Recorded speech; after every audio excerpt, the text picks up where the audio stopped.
October 15th, 2004. The sky had that bruised post-dusk hue when I passed Harrisburg, a sickly gradient of blue and purple smeared across the horizon. I had the windows down, letting in the bitter autumn wind, and the cigarette in my mouth tasted like ash and regret. Villevalo's voice rasped through the speakers. Buried Alive by Love was the perfect soundtrack for the dying daylight and the endless stretch of Route 22. I was headed to Pittsburgh for a hymn concert, their first U.S. tour. I'd waited years for this. Drove 6 hours straight from New Jersey after a night shift at the Wawa, hopped up on energy drinks, nicotine, and pure obsession. My car, a dented '94 Corolla with one flickering headlight, rattled over potholes as I hit a particularly desolate stretch of road somewhere past Lewistown. The trees on either side grew thicker, black skeletal arms reaching toward the road like they wanted to pull me into the forest. No other cars, no signs of life. Just that damned static-covered CD skipping every so often, like it was choking on the words. Then I saw the girl.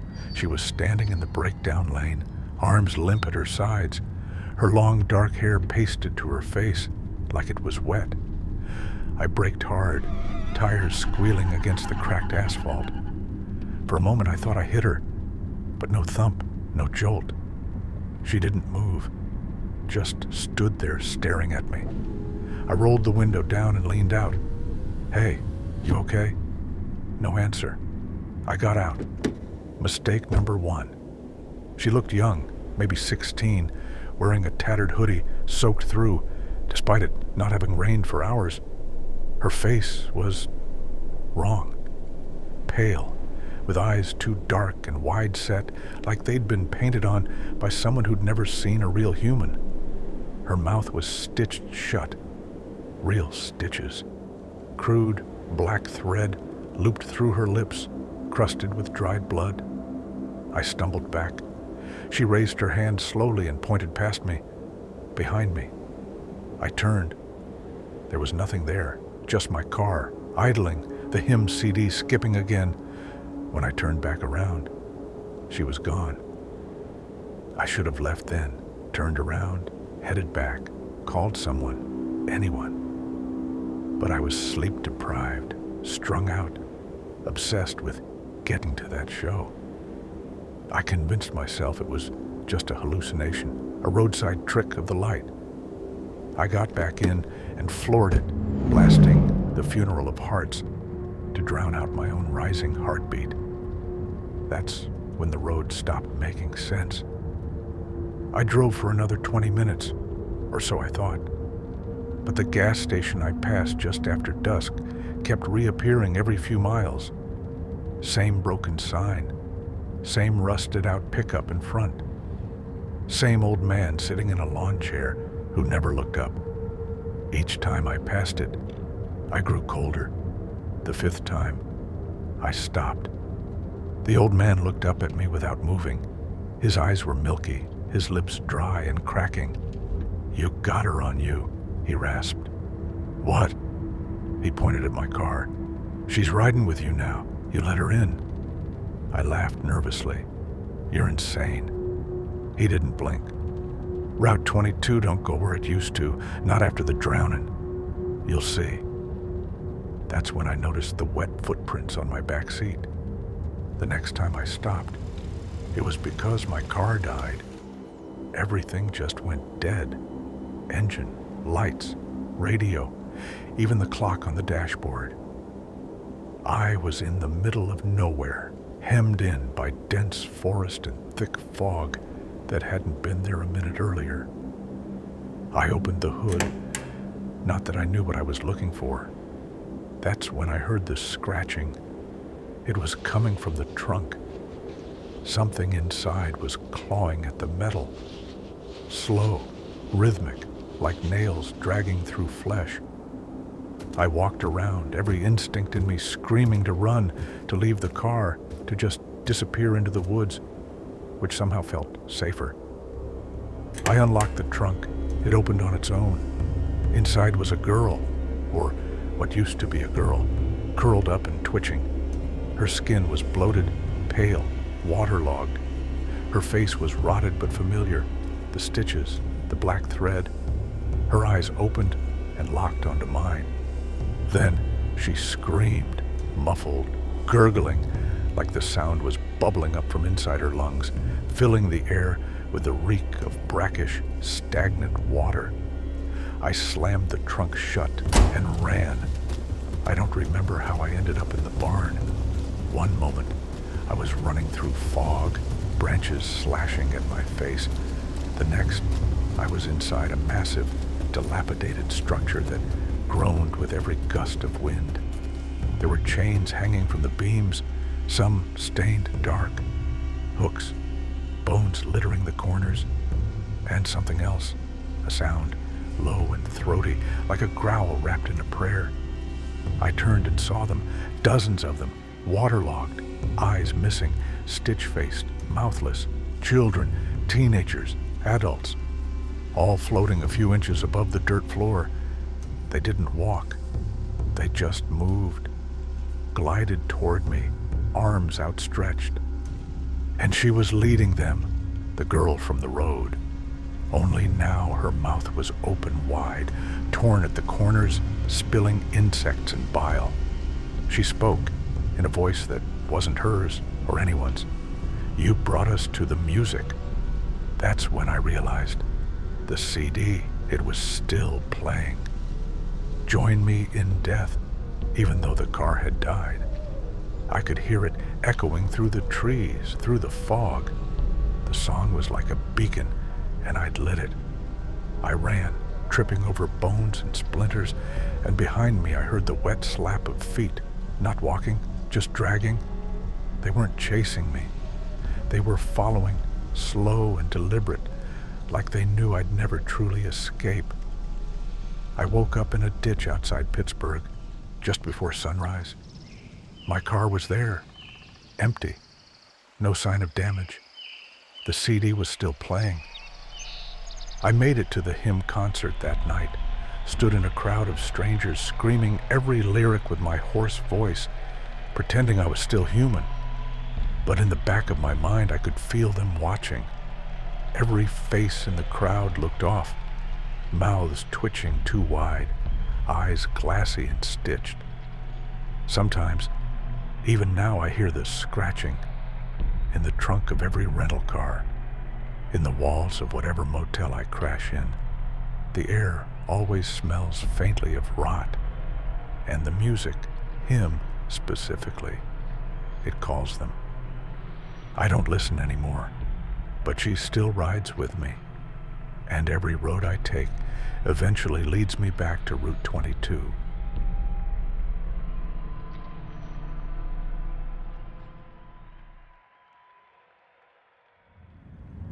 August 3rd, 1997.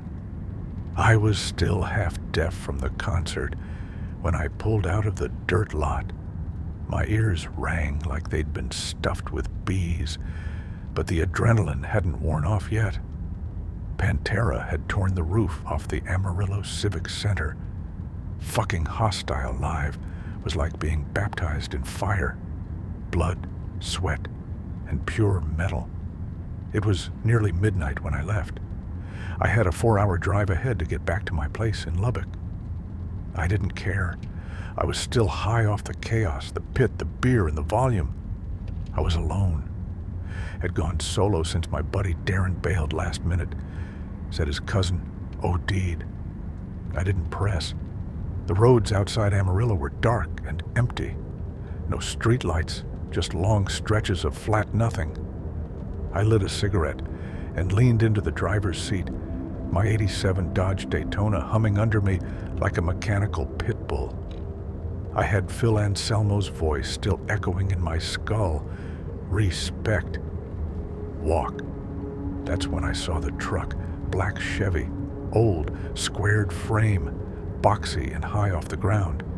It came up behind me on Farm Road 2219, about a mile out of Amarillo, and kept its distance. But something felt off. It didn't pass, didn't fall back, just stuck behind me like a second shadow. I told myself it was nothing, just another metalhead headed home from the show. Maybe we were going the same way. Still, I switched lanes. The truck switched lanes. I slowed down. It slowed down. Every time I adjusted, so did it. I turned off the main road to see if it would keep following. It did. That was when the fun part stopped. It tailed me down every turn.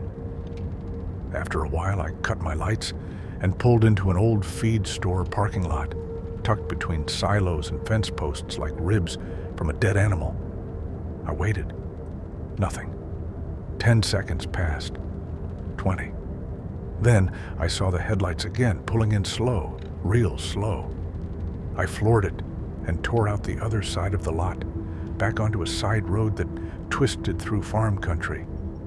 My heart was a kick drum now, pounding through my chest. This wasn't random anymore.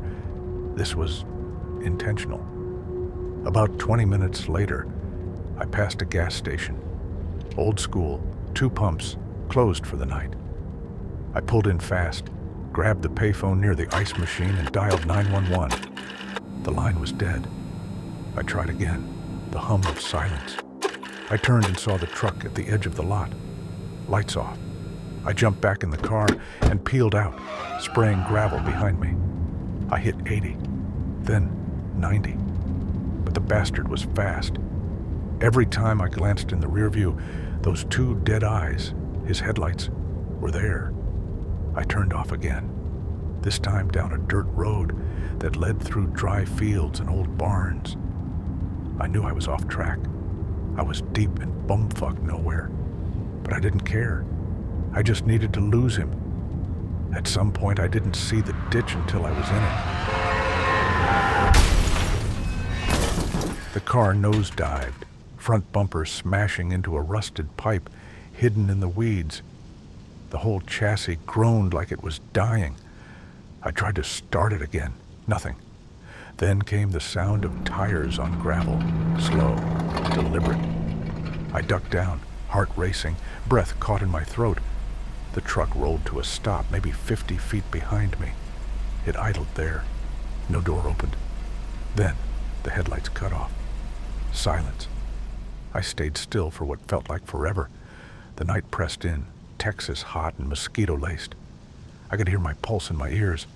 That and the slow creak of the truck's driver door. Then footsteps.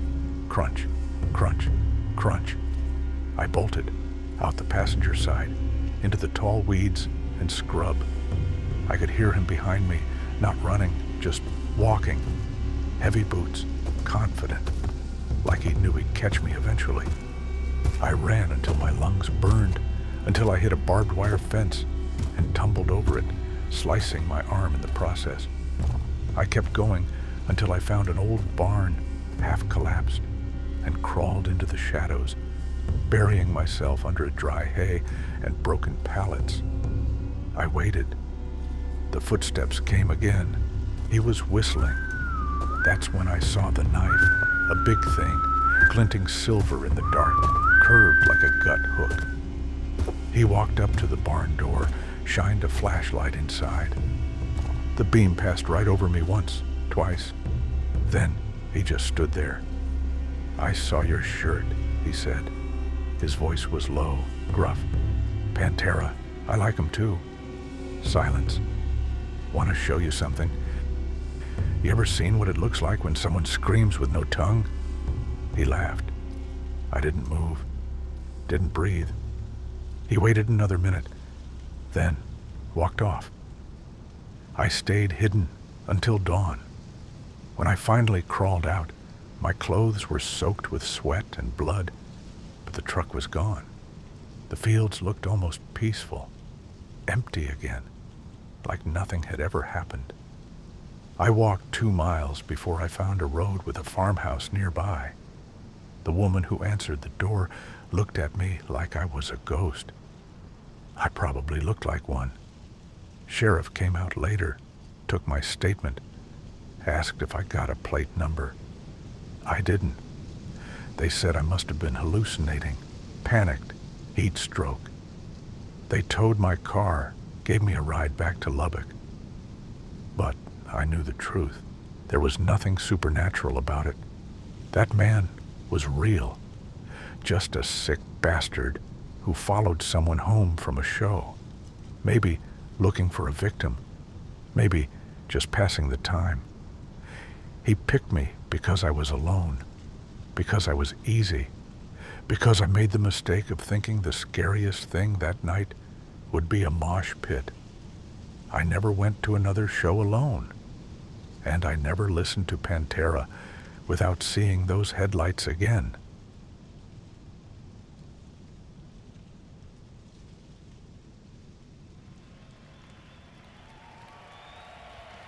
November 17th, 1974. Cotton Bowl Stadium, Dallas, Texas. They opened with Tomorrow's Dream. The opening riff came down like a goddamn avalanche, and the crowd surged like a wave about to break. I'd never seen anything like it. Hell, I'd never felt anything like it. 40,000 people packed in tight high as satellites, and Tony Iommi's guitar was cutting through the Texas air like it was trying to summon something buried just under the ground. I was 19. My buddy Ray scored us tickets, and we drove down from Fort Worth in his rust-colored Pontiac with a cooler full of beer and a cassette deck that only played Sabbath and Zeppelin. It was supposed to be the best night of our lives. It was, until the fog rolled in. At first, I thought it was just stage smoke. You know, part of the show. But it was too thick, too cold, and it didn't stay on stage. It slid over the crowd like fingers coiling through denim jackets and greasy hair, moving against the wind. Ray was gone by then, disappeared into the sea of bodies with some chick in a tie-dye shirt offering him acid.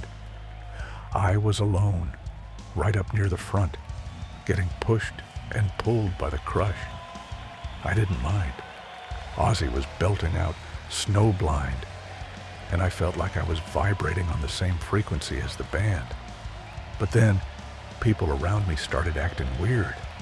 The guy to my left, tall, bald, no shirt, started muttering in Latin, not chanting, just talking like it was a conversation. His eyes were rolled back, white as milk. To my right, a girl in bell-bottoms started crying, but she was smiling. Her mascara ran down her cheeks in pitch-black rivers, and she whispered, "They're coming. The gate's open." I laughed. I figured someone was passing around something strong. Dusted weed, maybe laced with something. I hadn't smoked, hadn't dropped anything, but I was breathing it all in, contact high, had to be, until the air got heavy, real heavy, like the sky was pressing down on us. They were halfway through War Pigs when the lights changed. That's the part I remember clearest. Everything turned this deep, blood red, not stage lights. The sky turned red, clouds hanging like torn curtains. The sound got distorted too, like the band was playing through molasses. I blinked. The crowd around me wasn't people anymore. They were shapes. Tall, shadowy things with two long limbs and heads like deer skulls wrapped in black silk. Some didn't have faces, just smooth skin, like wax dripped over bone. They danced, jerking to the beat in movements that didn't make sense. The man in Latin was on the ground, bleeding from his mouth, still speaking. His stomach was moving like something inside was trying to crawl out. The girl beside him had no eyes now, just holes, and she was still smiling. I tried to get out, pushed through the mass, but every person I touched felt wrong, too cold, too soft. Some of them whispered my name. Some didn't have mouths. The fog kept getting thicker. It wasn't smoke. It tasted like sulfur and old pennies. I tripped and landed hard, palms scraping against cracked concrete. When I looked up, the stage was gone. No more Ozzy, no more Tony, just a black stone altar and figures standing around it, tall as telephone poles, wearing robes made of smoke and faces stitched from screaming mouths. They were playing something, not instruments. Bones. They dragged ribs across spines. They plucked tendons like harp strings. And the sound. I can't explain it. It felt like my teeth were vibrating, like I remembered being born, and I regretted it. Then I saw Ray. He was walking toward them, naked, eyes hollow, hands out like he was sleepwalking. I tried to scream, but something was in my throat, something solid, like a beetle crawling up from my stomach. I felt hands grab my ankles, looked down. The ground was hands. Hands coming out of cracks in the concrete, clawing up, reaching for anything alive. I kicked, clawed, bit down hard on my own tongue just to wake up, to snap out of it. But the blood only made the hands more excited. They pulled, and I fell. I don't remember what happened next. I woke up in the parking lot, hours after the show. The sky was clear, the stars were out. Cops were rounding up stragglers. Some girl was puking in a trash can. No sign of Ray. No one would tell me anything. I walked back to the Pontiac. It was still there, doors locked, cooler still full of warm beer. I waited all night, but Ray never came. I told myself it was the drugs, secondhand LSD, maybe something stronger, some collective hysteria, mass hallucination. We were kids, we were high, we were stupid. But here's what keeps me up at night. I never saw Ray again, not in town, not on the missing persons board, not even his parents filed anything. It's like he was erased. And a few times since then, when the weather's just right and Snowblind comes on the radio, I swear I smell sulfur again. And I remember that sound. Those rib bones across vertebrae. Sometimes in my dreams, I hear it under my bed, still playing, still summoning. And I pray it's just the drugs. But deep down, I know it wasn't.